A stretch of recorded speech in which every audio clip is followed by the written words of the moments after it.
There you go. There we go. Admit all. There we go. Oh, it's so funny seeing familiar. I was like, I wonder if who I will know, if anyone. I'm like, Speakers on.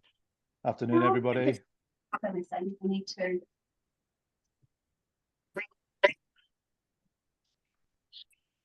This is the weird, awkward 30 seconds where we all stare at each other. Stare at each other in silence. Like who I know. I'm like going. Hi, everybody. Sharon's Hello, on. mate. Hello. Hi, guys. Hi. Hello. Hi. There we Look go. how many They people keep there coming. They keep coming. All righty. I'll probably wait another 30 seconds for the remainders. I never know where the guest speaker is appearing on your screen. So Laura, can you just do a little wave? There she is. There's Yeah. Laura Hopes. I'm going to give the fancy introduction in a second. I'll give it 10 more seconds. If He there's said anybody, he's going to wrap the introduction. I was thinking about wrapping the introduction. Then I realised I'm a 51-year-old white bloke from the north of England, and it probably wouldn't be. Should All right, here's a few more. All right. If there's anybody sitting there with the camera off for no particular reason other than, you don't want to adorn the world with your beauty, feel free to let us see the whites of your eyes. It's down here, isn't it? Right. There's a few more. Gosh, they keep coming. All right. So I will probably crack on and introduce the effervescent Laura Hopes. If you wouldn't mind putting yourself on mute first. Yeah, I think just quickly. Anybody and everybody? On the high. There we go. Right. Good morning or good afternoon. Please allow me to introduce Laura Hopes from Hopes Consult. Laura is, I was looking at your LinkedIn profile, Laura. Are you like a 20-ish year veteran of our wonderful industry? Getting there. I'm creeping closer. It's 17 years, but yeah. 17 years. All right, cool. So Laura's been around for a few years. She was a founder of the award-winning Lotus People in Sydney before she went off on this kind of vocational tangent in which she resides today. But she's very well regarded in the training community, and she's going to give us some advice today on something that's possibly never been more important in this weird little market that we find ourselves in, and that's business development. So on behalf of Recruitment United, Laura, thank you so much for giving your time this morning. It's much appreciated. I'll hand over to you, Laura. Oh, thank you. Thanks for having me. And yeah, my plan is I'll share some slides, and I can make them available for you guys afterwards as well. But my plan is just to pack this full of as much good stuff as possible, and I'm hoping some of it will complement some of the conversations that you had with Hoxo last week, and some of the other stuff that you guys have done as well. So yeah, I'm going to leave some space for questions as well, but please feel free just to kind of like pop them in the chat, and I'll just answer them quick fire if they flash up and they feel easy to answer, or I'll save them to the end and just try and knock out as many as possible, right? And if you guys do after this have any additional questions or anything that you just want to bounce, I guess, ideas off of me, please connect with me on LinkedIn. I'm so happy just to share my brain with you guys and yeah, kind of, I guess, give any additional advice and support where I can. So we will get started. There's a few familiar faces to me, but there's actually a fair few of you who I haven't met before. So yeah, thank you so much for tuning in. I'll do a really brief introduction, right? Pete's already said who I am, but just to give you guys some context. So 17 years this year, recruitment industry experience, predominantly agency side, 10 years leadership. And I've spent the last 6 years training, coaching, advising consultants through to business owners around the full 360 process. And I've also, over the last 3 years, I guess, had experience within corporate businesses, but also agencies, building out that talent acquisition and HR function. So as the founder of this business, where I know Pete through, and also another training business called HumeScope, which I know some of you will probably be aware of, was the co-founder of Lotus People. Now I sit as an advisor, a coach on boards for various recruitment agencies, and also support agencies with their training development, but they're building out their employee life cycles, EVP, operations, L&D strategy piece. Just to give you guys some context, the only thing I've been asked to train on this year from my client base and from new clients is business development. That's it. No one has asked me about anything candidate related, anything recruitment process related. I can't remember the last time I ran a session on passive candidate headhunting. So we know that the market is well and truly shifted, and I'll share some insights around that a little bit. But just in terms of what we're going to cover, I guess, this lunchtime, brief market insights. And then where I'm going to spend the majority of the time is looking at touch points in the first 2 weeks, just to give you something to set yourself apart from and make an impact in that BD process. Because we know when we move into more of a, oh, is Pete on mute, Pete? Yeah, I think there's somebody who's not on mute. Can I mute everybody? I think I might have just got them. Okay. Yeah, cool. All right. So that first 2 week cycle of that BD process is the fundamentally most important. And I think a lot of recruiters, especially, independent business owners, and I'm in this situation as well, to give you guys some context, in any of my training businesses, I don't have anyone supporting me with any tasks, no administration, certainly nothing around BD. So a lot of the stuff that I'm going to talk to you guys about today is suited to I guess, an independent or smaller business owner, because it's such a time-consuming process that anything we can do to automate but retain that personalization piece is going to be really important, right? So we'll spend the majority of the session talking about that. I'll give you guys some examples of value adds, because I'm going to talk a little bit in that process around the types of value adds we want to offer prospects to actually get their interest, their attention. I'll just touch on the end at tech to use. And if we get to it, we can talk about when we choose to walk away from a client, but I just popped that on there in case, you guys didn't have any additional questions. I'd rather be answering your questions than touch on that, but we'll just see how we go with time. So just to start, and guys, yeah, just pop any questions. Feel free to shout out and interrupt me. I'm so happy to do that, but also just feel free to pop any questions in the chat box as well. And Pete can let me know, I guess, if there's anything sitting in there that I can answer immediately. Otherwise, I'll get to as many of them as I can. So I'm sure you guys are aware of this data, but just to reiterate, there was a job ad decline from January 23 to January 24 of 23%. Applications on Seek were up by 56% as of May. So we know that COVID boom is over, but also that figure of 23% we have to take with a little pinch of salt, purely because that comes from that COVID boom period, right? So that soft landing is predicted, and I still think that we are going to be saved from that full recession environment, because some of these figures have been skewed by insanely high figures in the first place due to that COVID boom. So I think we're protected somewhat, but I do predict, and from the conversations I have with my clients, I do predict that the rest of this year is going to be a little bit funny, and there's still going to need to be that focus on business development. My biggest piece of advice with that BD cycle is that we need to add value over a long-term period. And what we're seeing in the market and the trends that we're seeing at the moment are that clients are being loyal to relationships that contribute commercially across the scope of their roles and businesses.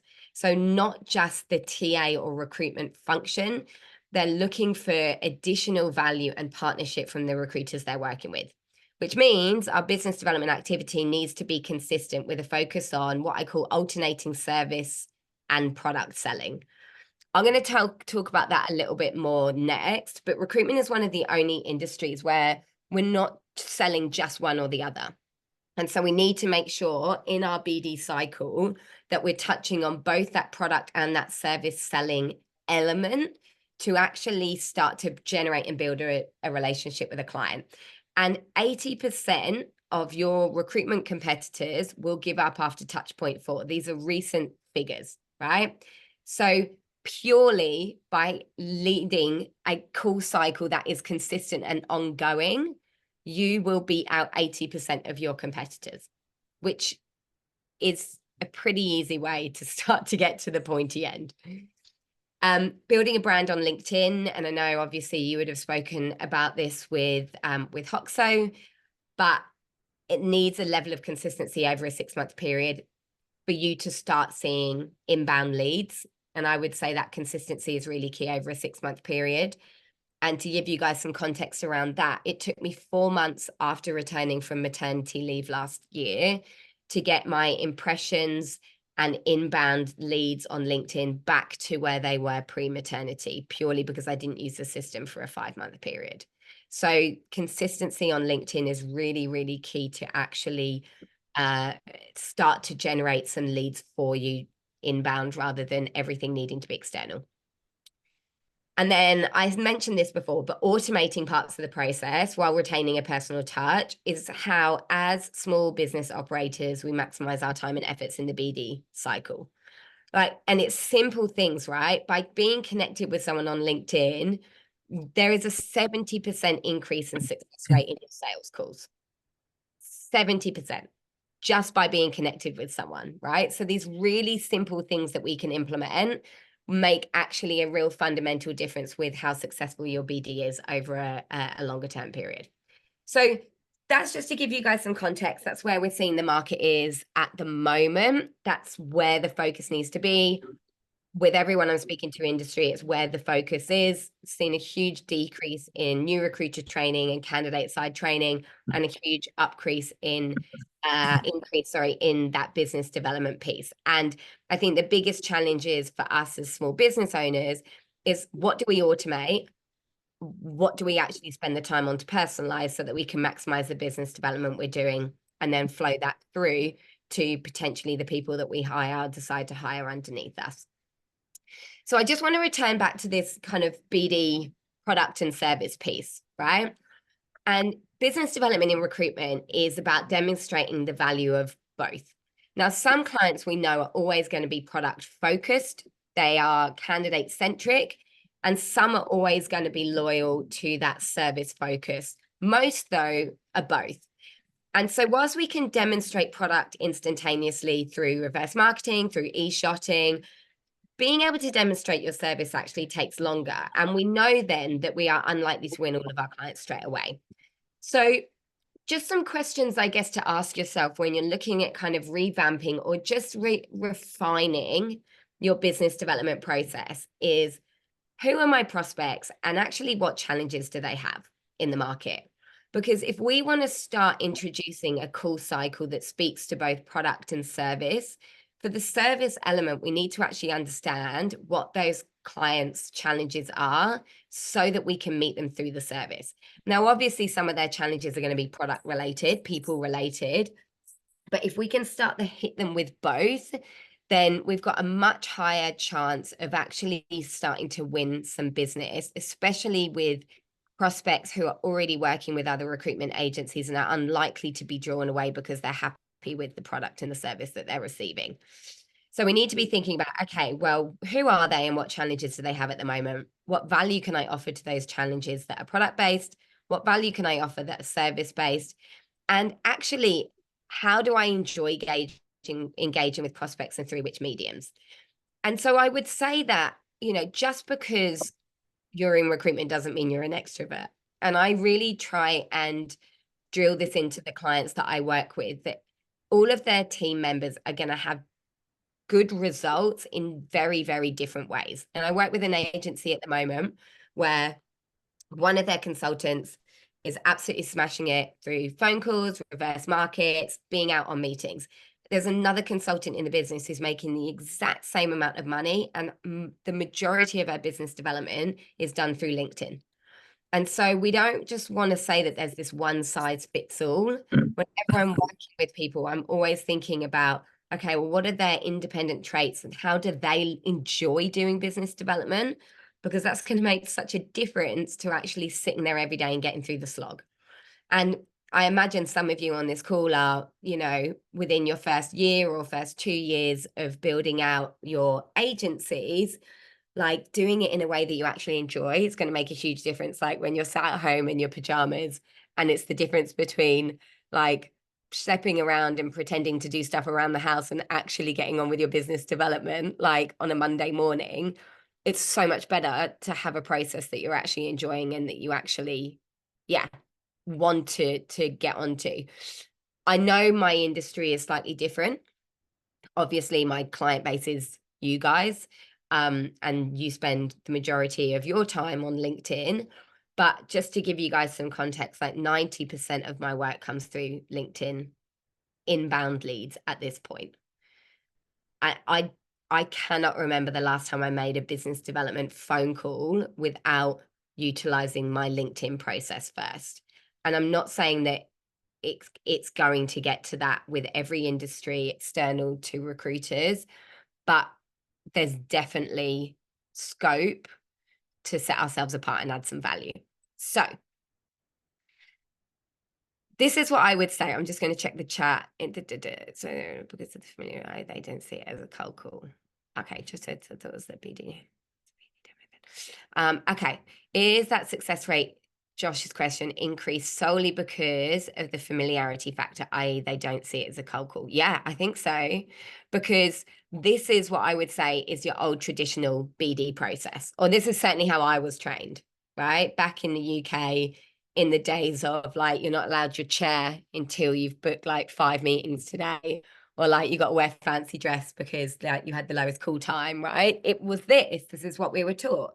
And to an extent, it still works if you're really, really kind of hungry with it and consistent with it, but you're going to get a lot of no's through it. And it's not how a lot of people actually enjoy selling. And so if you are also growing an agency and looking at how you build out the BD cycle for your team members, and you want to hire diversity in your businesses and not just focus on like your super extroverted sales types, then yeah, you do need to build a bit of a funnel that's going to be a bit different for them and that you can tailor. So this is what it used to look like: sell, sell, sell, sell, sell. And it would be a mix between cold calling, e-shots, and then what I call those just like really useless touch base calls. And touch base calls are great with your existing clients, but if you don't know someone and someone, you know, if you think about what works for you. If I got a random call today, sales call from someone who called me a few weeks ago and they just called me to touch base, I would be like, what is the point in this, right? But in recruitment, we do it because there's a pressure to get to the numbers, etc. So this is what I think still a lot of recruiters are trained in and don't really know how to get out of this. So this is what I would recommend. This is, I guess, what I do and what I train people to do as their first 2 weeks of BD. And obviously there's a lot more training that goes into each part of this, but this is, I'm basically giving you guys what I would recommend for those first 2 weeks. So day one is that LinkedIn connection. I would say, and I think blue collar has been one of the biggest increases of business development, the biggest increases of LinkedIn users over the last 3 years. I would say the majority of our contacts are going to be on LinkedIn if they're not already. So LinkedIn connection day one. And as I said before, 70% are way more likely to engage with you, 70% higher success rate, because there's that familiarity, that connection, that context when you are reaching out to them. Day two is when I would then do a video or message intro. Now, in an ideal world, I would recommend that everyone uses video in some context in their BD cycle. But if you're like, that is not for me at all, then again, you've got to focus on things that are going to work for you, that you're going to actually enjoy. So that intro message is not selling. That intro message is purely, thanks so much for connecting with me. Just to give you some context, this is what I do. This is who I am. If you ever need anything, please let me know, right? It's a follow-up to the LinkedIn connection. It is by no means an immediate call to action. And I would say on that second day too, if that person that you've connected with is active on their LinkedIn, just go and like and comment a couple of pieces of their content. Obviously, we don't want to go back like into the vortex of their LinkedIn. If they haven't done anything in the last couple of months, don't bother. But if there is something there, go and like, go and comment, because we know from LinkedIn's algorithm as well that the connection that you have with someone's content means that they will also be connected with your content, right? So if you go and like and comment on theirs, yours is going to come up on their newsfeed as well. Day 3, if I can get their email address through either Zoom info or Lusher or through their actual LinkedIn profile, that's when I would email them with what I would call it like an initial value add.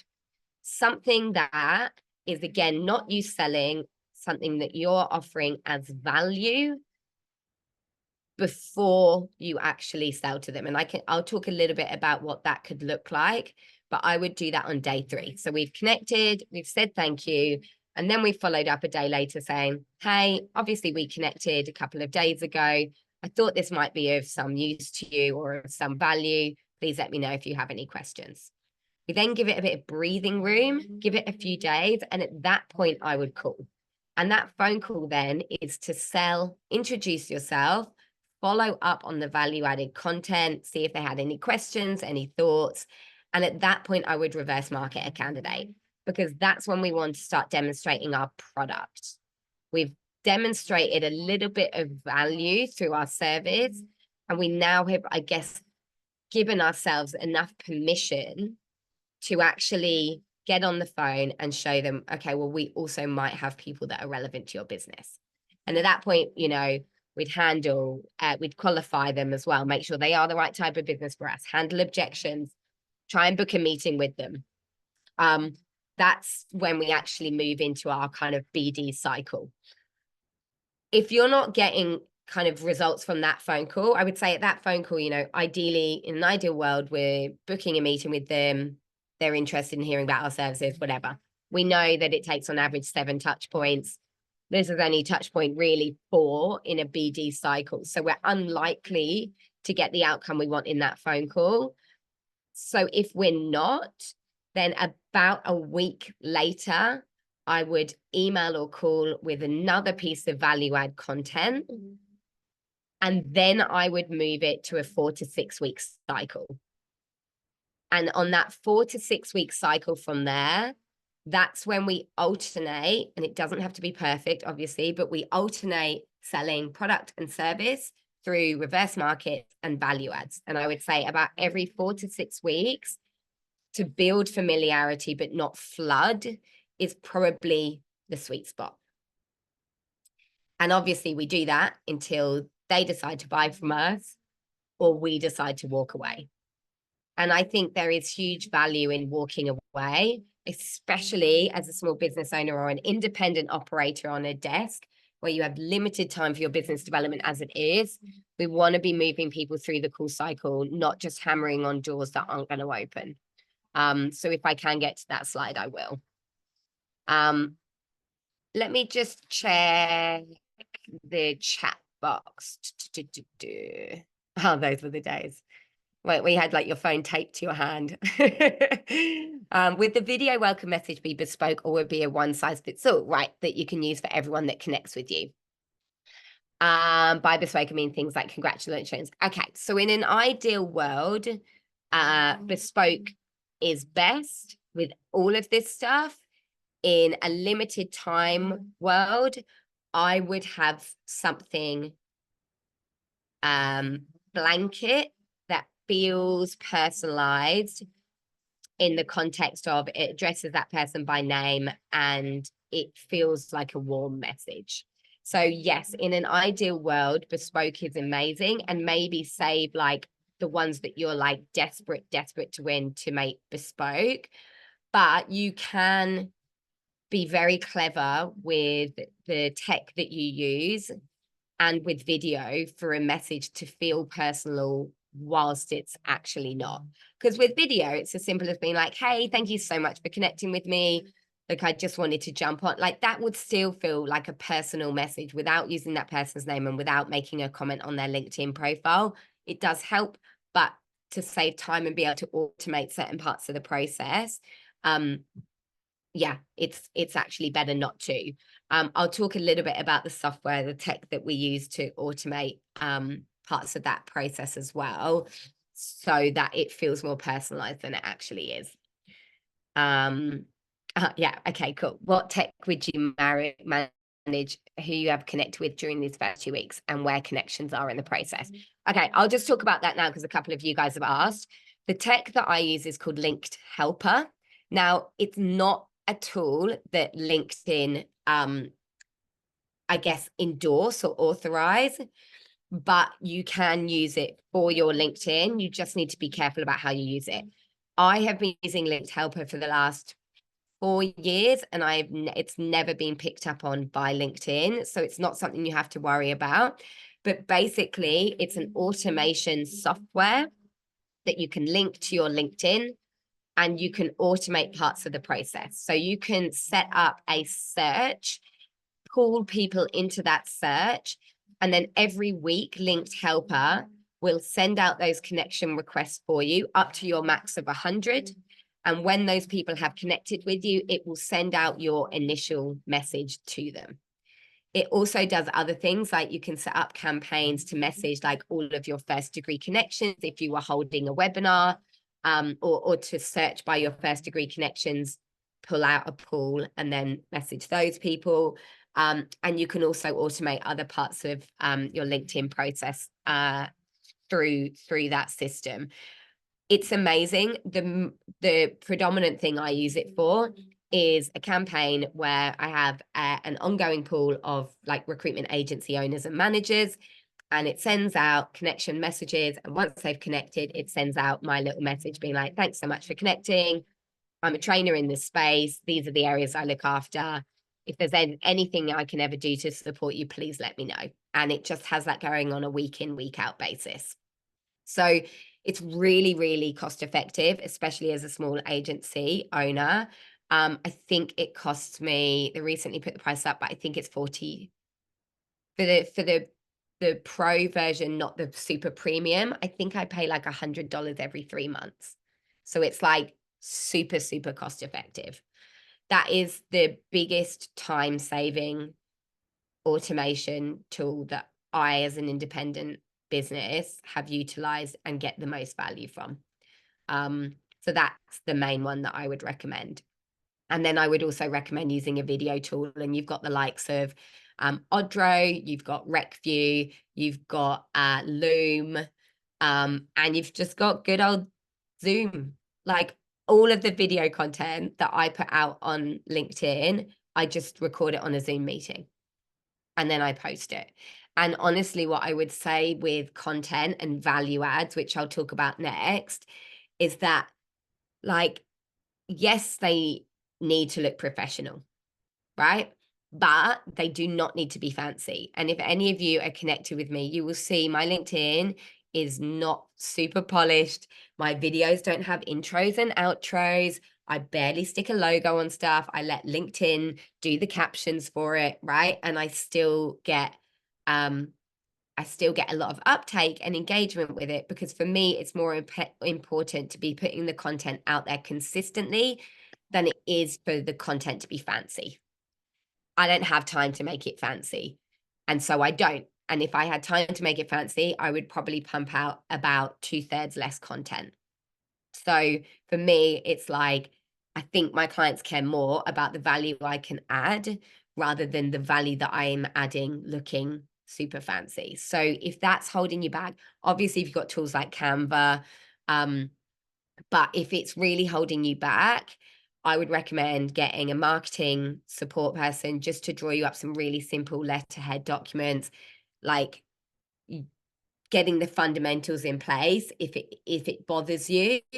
But what I would say with all of this stuff and the value adds is that don't be a perfectionist, because it will stop you making content and creating value adds that people will actually use. Josh said, do you have any stats on engagement with video not versus not with video? Josh, I actually do, like in terms of my own, I would say it's about equal, but then I mix it up. And I would say you're probably better off getting in touch with like the guys at RecView, or the guys at Odro might be able to give you more statistics around that. I know they'll be leaning towards using video, but I don't have anything specific because it's just my own LinkedIn and I mix it up between the two too much. Will said, if video is not your thing, voice notes can be really effective. Yep, spark curiosity. Yep, I do that with people that I'm having chit chat with. I think Pete and I have exchanged voice notes before, much easier than typing. Is this similar to Dripify, Sharon? I actually haven't heard of that. I'm not a super tech head. It might be. Might be worth having a look at it though. Do you need to have a LinkedIn recruiter license? No. So it does help to have one because obviously your searches are broader, but if you're connected with enough people, then it will pull enough second and third degree connections into that search. So I don't have a LinkedIn recruiter license and mine works fine. And the bigger your network becomes, the more access you'll get to people anyway. Cheaper than Dripify. Yeah, cool. Expect you coming to speak to the group very soon. Awesome. Okay, cool. Yeah, I've just done a demo with them and it looks great. Okay, so if we're going to talk about like an initial value add, right? A really simple value add that you can use to kind of first create that engagement with a prospect. Something I would recommend is like not being a super long report. It needs to be something that someone can instantly engage with. So I would recommend like a 2-page document. And the second page is like a capability statement on you, almost like a mini resume where it's got a photo of you, quite clearly the portfolio of the roles that you recruit, a couple of testimonials, maybe a case study of a client that you work with. It's just something that's really nicely visually appealing, a bit of a, bit of an overview capability statement on the work that you do, but just one page. And I would say the first page needs to be something that meets your client's challenges. So a client of mine recently who works in the construction sector basically determined that there were 3 areas that candidates were really looking to see from clients in interviews at that point, right? 3 things that they were hesitant to move roles unless a hiring manager could really demonstrate that those 3 things were going to be in their new role. One of them was like certainty in the market, and then there were like 2 others. So they put together literally a 1-pager saying the 3 things that candidates are, and it's kind of clickbaity, right? But you'd open it as a hiring manager. So the 3 things that candidates are looking for in a new role at the moment and how you as a hiring manager interview on them. And that was literally it. It was a 1-pager, first 3 bullet points, very, very brief paragraphs on what candidates are looking for in new roles. And then the second half of the page was your advice, again, simple paragraphs, your advice on how the hiring manager should incorporate those factors into an interview to attract the best talent to them. And then the second page was just that capability statement. And so what we did was exactly this process. We got them connecting with people on LinkedIn. We got them looking at their existing call cycle, and we got that value add out to them. And then their follow-up phone call was exactly that. Hey, we sent you through, did that ring true with what you're finding at the moment? Did you find it helpful? Do you have anyone to support you with, I guess, preparing for interviews? And then they went into, with that in mind, we're working with this candidate at the moment, and they went into their traditional reverse market. That person that we've been working with had a 30% increase in yeses to meetings based on that new BD cycle than they were receiving before. And so it does make a difference. It does help, but I would say that first value add content in that cycle. So if we're looking at day 3, if it's a massive report or a massive document, someone is unlikely to engage with it. It needs to be something that grabs their attention based on challenges that you're seeing in the market at the moment. Other value adds, I would recommend that you create a new value add once a quarter because you can use it for that quarter's business development. So everyone, if you're thinking a call cycle is between 4 to 6 weeks, like you're going to be contacting every 4 to 6 weeks. And one of those calls is going to be something product focused and one is going to be something service focused. You're going to need a new value add every quarter to keep being able to do that cycle. So these are just some ideas of what I would consider service-based value adds, or product-based value adds as well, I guess, value adds in general. Event invites, and that could be to things that you're hosting, but it could equally be to things that you've seen in industry, networking events, those types of things. Salary and benefits reports, anything data, tangible data focused is obviously priority. Given people's facts, figures, and statistics makes a huge difference. Surveys, again, across the HR landscape, candidates' needs and wants, market updates, anything that you can give people with like real hard data. Industry reports, white papers, useful articles. What I would say about articles is that you don't have to have written everything with all of this stuff. So recently, a recruiter that I know put together a really great resource that was all around gender and diversity in Australia, right? And they put it together. It was a passion of theirs on various industries and stuff. And they sent it to me as just, I think I got caught up in their automation send out. So I just replied and said, this is awesome. Would you mind if I shared it with my clients? And they were like, no, not at all. So my business development for that month was literally reaching out to all of my existing clients and all of my prospects saying, hey, this wasn't written by me, but I thought there was some great data in there just in case it's of any value to you. So this stuff as well, like doesn't always have to be created by you.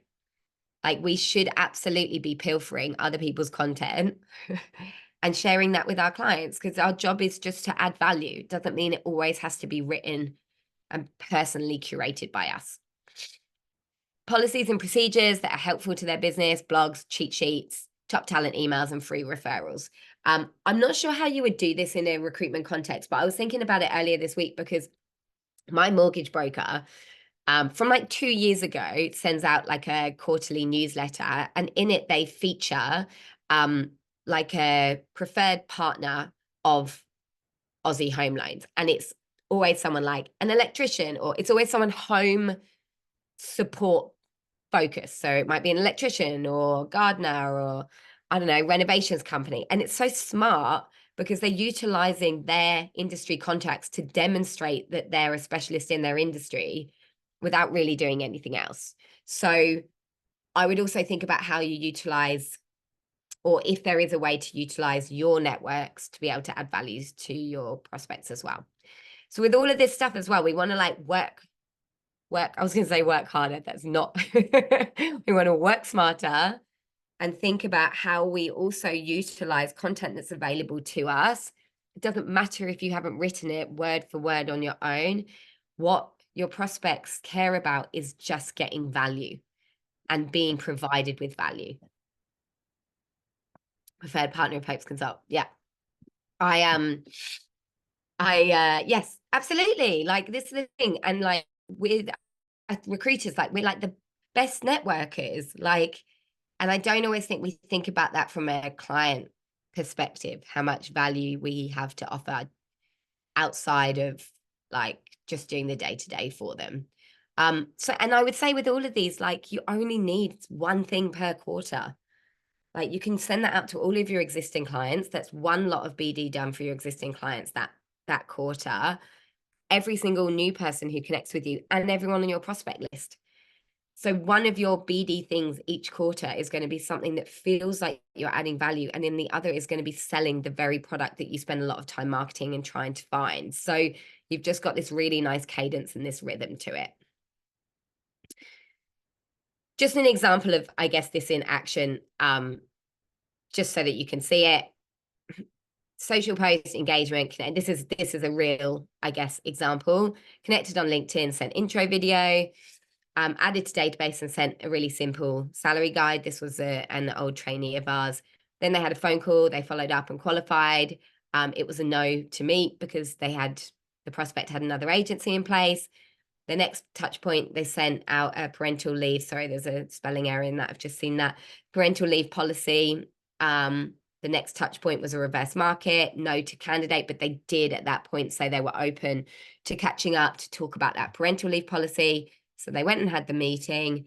2 touch points after that meeting, they did reverse market calls based on the challenges that the client had given them key roles that they struggle with in the industry.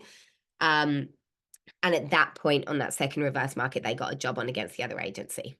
And that was at approximately a 4-month turnaround. So I'm not saying this is just going to totally revolutionize your BD in terms of you're going to be winning clients on that first phone call. But I look at that and that feels like a much more enjoyable, strategic, planned, methodical process than just scratching around trying to find reasons to call people and not feeling like you're moving things along any further.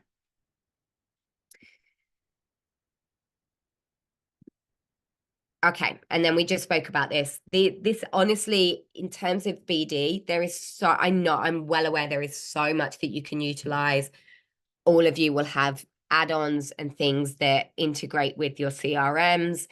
But this is all I use in my business. These are what I feel are most helpful. I won't specify on the second one, which I think is best because I've got relationships with all of the guys there. And I think they're all great tools in their own right. It's about finding what would work best for you. But I would use Linked Helper to automate that BD process. I would either look at Loom, RecView, or Odro, and then Canva for creating really simple content, such as this presentation, right? Really, really simple, very, very easy to do. And I am not great at tech. So that for me is kind of the limit of where my tech knowledge lies. And there are lots of people in industry that would be able to support you with that. Andrew Roger being one of them, as someone to speak to if you are looking at the tech that you use to support your CRM. Pete, I can live without Canva. Oh yeah, and Lusher, that's good. Yeah, I honestly and it took me so long to wrap my head around it, but yeah, I genuinely, I mean, I would do everything on Word because I'm that crap. Oh yeah, so where do you get phone numbers for new connections? So people are saying Lusher. Apparently there's something called Zoom Info. Oh yeah, Josh has put that on there. Cool.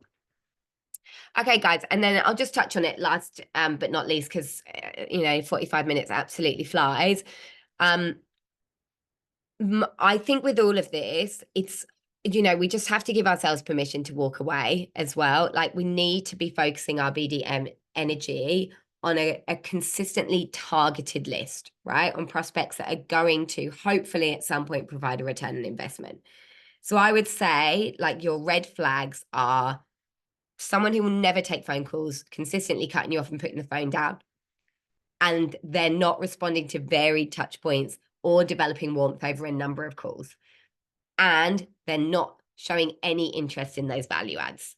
Like, so if you've got someone who will not take phone calls or isn't warming up, and you are consistently adding value to them, and they are still consistently saying no to meetings after you're handling any objections they have, they're actually just not interested in the content that you have to provide, and therefore probably the service that you have to provide.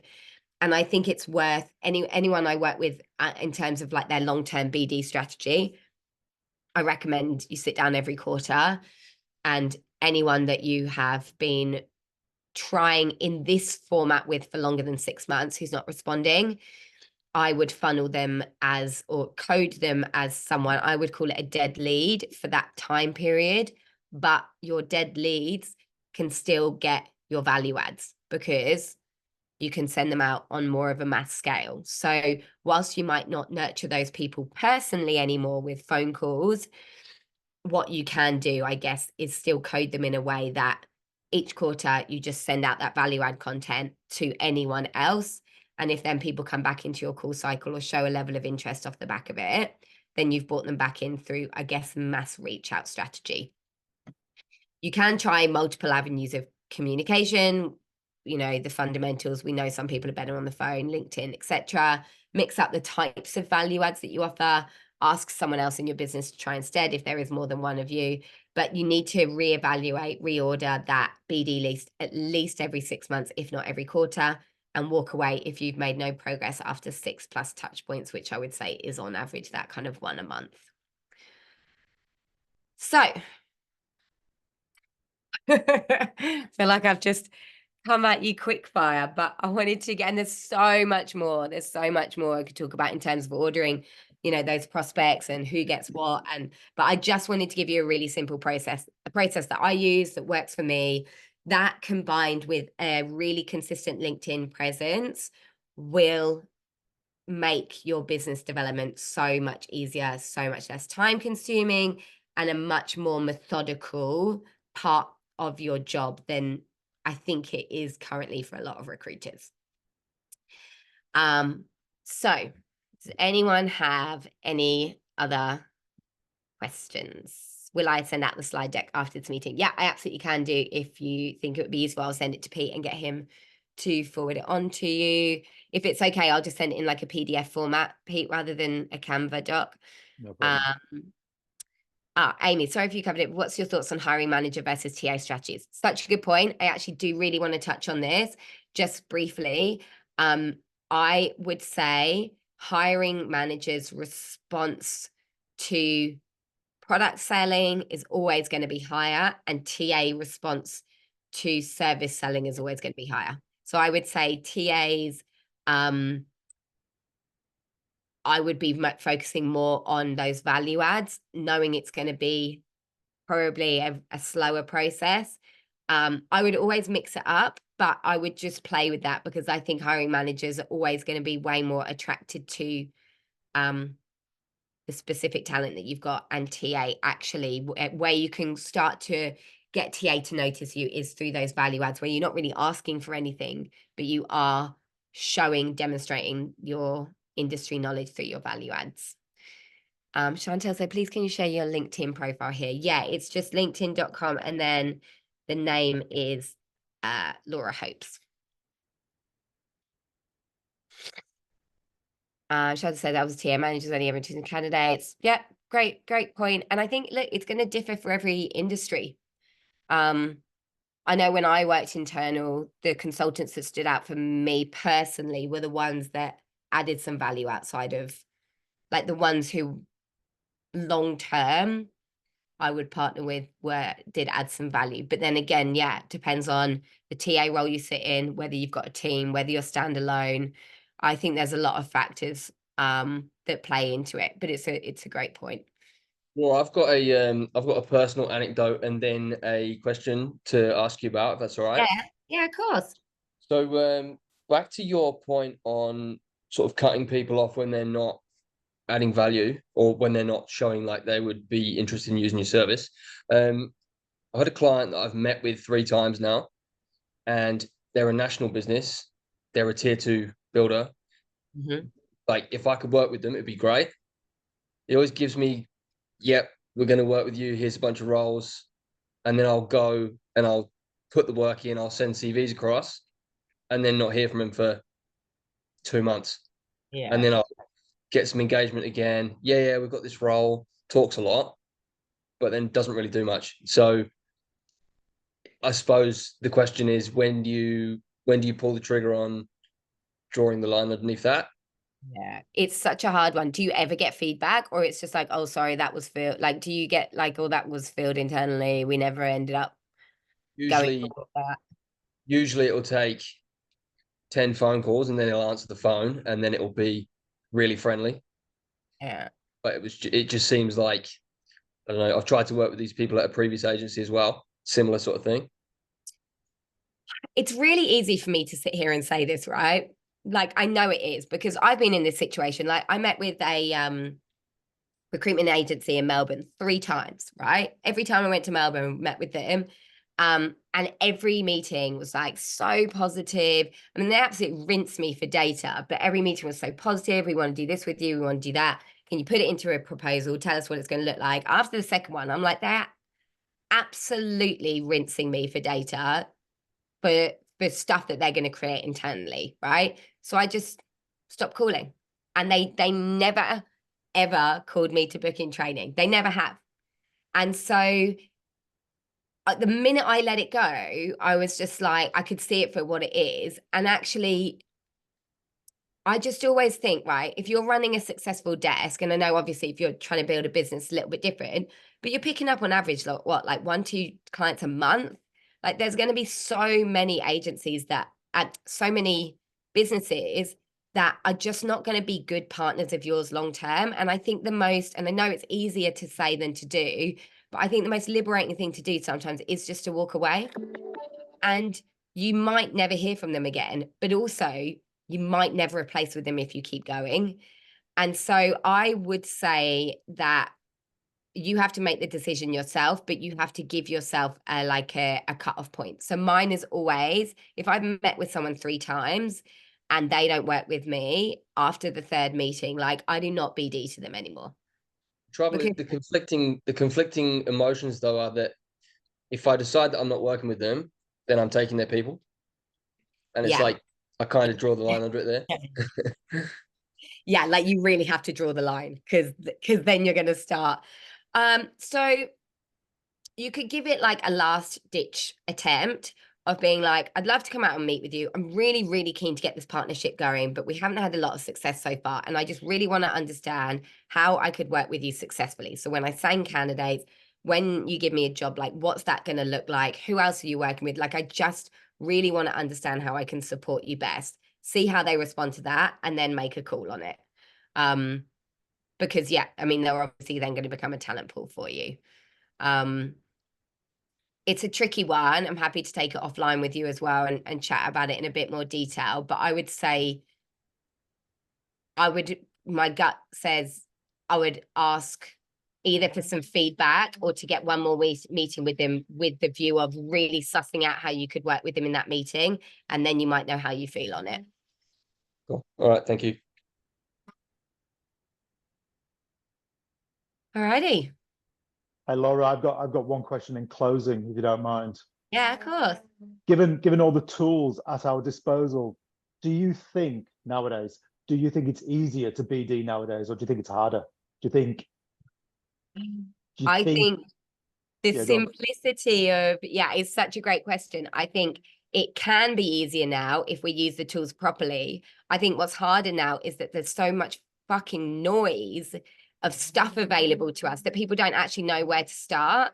And then what I see agencies do is like, let's put this in, this in, this in, this in. And then people are still like, so do I use all of this or do I just do old school BD? And I think I think clients are a lot more commercially savvy now than they used to be. And so a lot of like the traditional sales techniques don't work anymore. So I think it could be easier now if people adjust to what clients will respond to now. But I do think 15 years ago, there was that real simplicity of transaction where it was just like you search for a number, either in the phone book or in our limited Google, and you pick up the phone and the aim is just to get in front of someone. And I do think it's become over convoluted, which is why you need to create like just a simple methodical process of how you're going to do it.